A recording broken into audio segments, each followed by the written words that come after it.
nothing has been heard about what is the women's situation in this peace process. Where's their voice? And I think both societies, I don't think the Afghan women and Pakistani women should separate themselves in these kinds of issues. Both societies should raise their voices in these kinds of things. What do you think from the Pakistani side? And then we'll come to our side. Asma ji, I'd like to throw that question to you and then to Samina. I think they're talking to their Taliban. There seems to be, at the moment, no women involved in that. We are also speaking to our Taliban. But are women even part of that negotiations? Are they being told that you're not to burn schools, you're not to attack polio workers, lady health workers? Is that even a concern with the government? Because your government is, after all, considered to be, you know, pro-women. And you've seen we've had recent talks with Taliban, and the main focus of the talks were for peace. And you are right that there is still a vacuum where women rights, women issues, women's schools, women education, polio campaigns, they all need to be discussed before we come into, or our next government comes into, any agreement with them, because this is the main focus. We cannot have peace. So what you're saying is that they need to be discussed, which means that at the moment that's not on the table. It is to an extent when we talk about peace, but they have to be specified and they have to be targeted. Until and unless we do not sit on the table and discuss this as a specified agenda. And the other thing I want to say over here is that you're right, it's not only the legislation, but it is the awareness in the society. And for awareness in a society, we need strong institutions. We need strong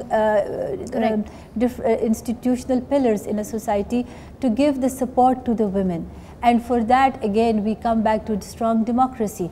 We need strong courts, we need strong military. Hold that thought. That's a very important point. She says that we need strong institutions for democracy, to give the support for to women. The women. But at the same time, like, they're not sure whether they're even going to speak to the Taliban and say to them, okay, you're not going to be burning, you know, schools. What it seems on this side and that side of the border, that women's rights is very easily negotiable when you speak to the Taliban. Am I right, or is this a wrong perception that I'm carrying? I don't think you can talk either side of the border about building institutions, about supporting democracy, about taking that process forward in a way that would protect women's rights if you have unconditional talks to violent extremists who are undermining the rights of women, who are burning girls' schools, who are attacking NGO workers. What are the red lines that need to be drawn? Surely the red line should be, if a Pakistani citizen kills a Pakistani citizen, he should be answerable and accountable under the rule of law, regardless of whether it is your government or any other government. If there are no preconditions either side of the border in talking to violent extremists in the pursuit of peace, that peace is going to be extremely elusive. All right, that's a very strong point. That peace is going to be completely elusive. Fawzia Kufi, we've heard you saying peace should not be at the cost of women. We've heard your statement. Do you agree with Samina over here? On the peace talks and negotiations, my view is that not only women inclusion, but inclusion of civil society and the civil voice in this in the process is very important. I think both in Afghanistan and Pakistan, but basically in Afghanistan, the peace process has been kind of overthrown by the militancy. There is less civilian voice in this peace process. I think the matter of fact is because Taliban are being supported by intelligence and by the networks that are more militant organization and pro-military. Therefore, there is less voice of women, and there is less importance, and civil society, and there is less importance to these issues. It's true that that women's rights have been one of the victims, but not only women's rights, human rights as a whole have been one of the victims of insurgency and Taliban, in particular in Afghanistan. Afghanistan is facing a danger in the peace talks because of women's issue is not an urgent issue. It can be dealt with as an expedience measure by the international community. While Ms. Ahmad mentioned that international community played a role, but they can easily sell well women at the, in the international community is ready for that, because their appetite is very, very low in terms of confronting the Taliban. They can easily trade the women's issue for a peaceful withdrawal from Afghanistan. The priority right now is the withdrawal. And I think anything could be done to expedite the withdrawal.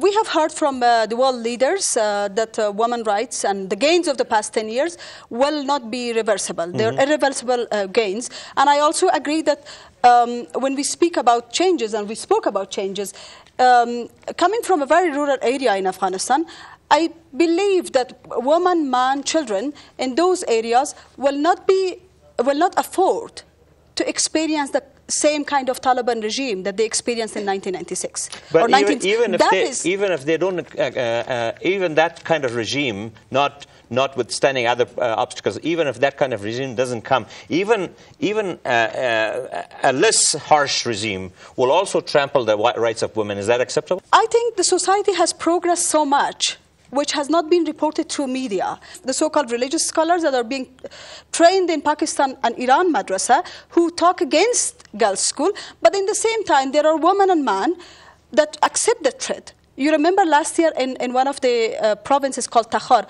how much schools girls were poisoned. Yes. But in the meantime, there was not one day that girls would not go to school. So with all the threats, women and the families and the man are willing to send their girls to school. And I think that is a change that is not imposed by any government. Right. It's a societal change. The harsh reality is that in none of the peace talk on the border side, both whether it's in Afghanistan or Pakistan or abroad it's happening, women issues are not the topic at all to be talked. Yeah. So that's why I think this is the main problem of the peace process, which I believe it's not a process actually. And this is just to cheat the people of Afghanistan and also the people of other countries that we are working on the peace process, women involvement and all these things, which I believe, with whom we are going to make this peace deals, with the Taliban, with the insurgent groups, which one of them might be Gulbuddin Hukmatyar. They are right now. I mean, I believe that Shamshetu camp is right now a safe haven for Gulbuddin Hukmatyar. And I believe he is much more dangerous than the Taliban, who's right now we are talking. And still, we are talking about the extremism and the root of extremism from where it comes.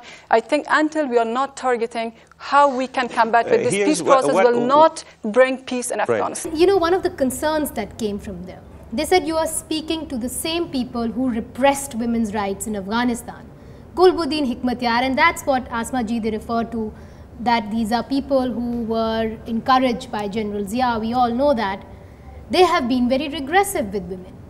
So where do you see this going? Do you see any hope in this peace and reconciliation process that the international forces are taking on?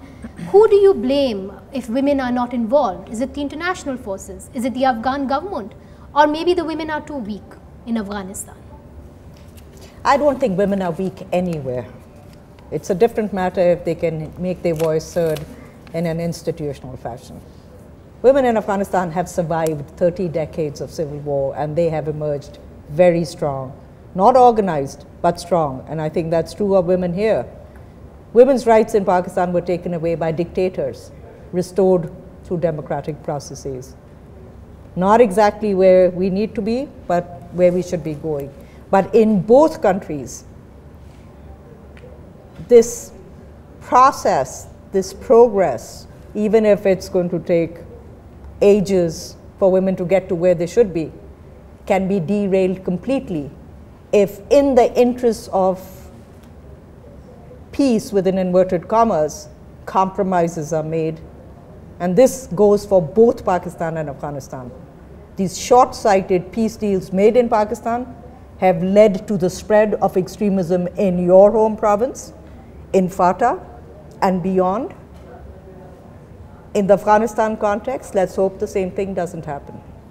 Let's hope the same thing doesn't happen. But I would ask you, do you think that the international forces, because I remember Laura Bush's speech when they invaded Afghanistan, and Laura Bush said that we have come here to free the women of Afghanistan. I wonder today if the women of Afghanistan are free.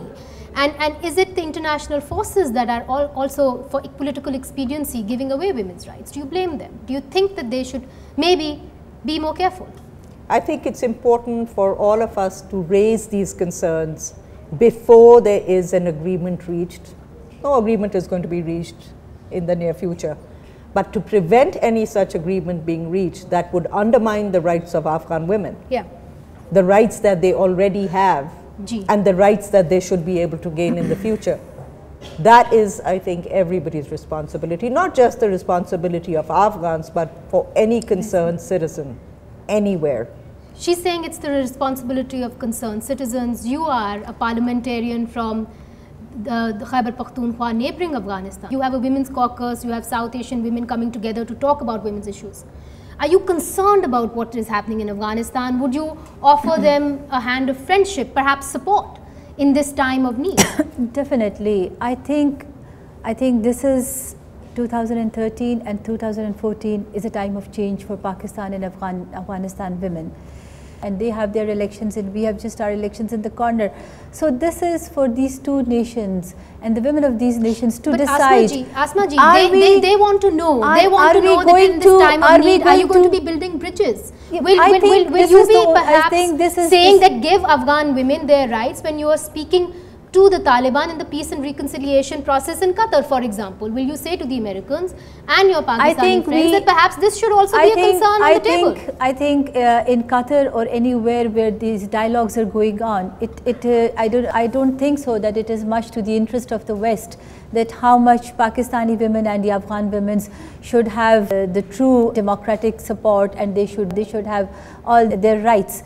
I think it is a give and take policy for many other nations, but then the decision is for the Afghan women and the Pakistani women to decide that what their future will be, and it is not for the women, it is for the for the future of our nations. We don't see really positive results for women rights being spoken, and I think this is the time for the Pakistani and the Afghan women to come up. If we don't come up now, I think we will go into the dark. But whether you will come up together or not is going to be a very big question. And I don't see why not. Well, there's an opportunity through this program. Maybe you can build bridges there. We have to go on a short break right now, but stay with us. We are talking about women in Afghanistan and Pakistan and how they can battle militancy and extremism on both sides of the divide.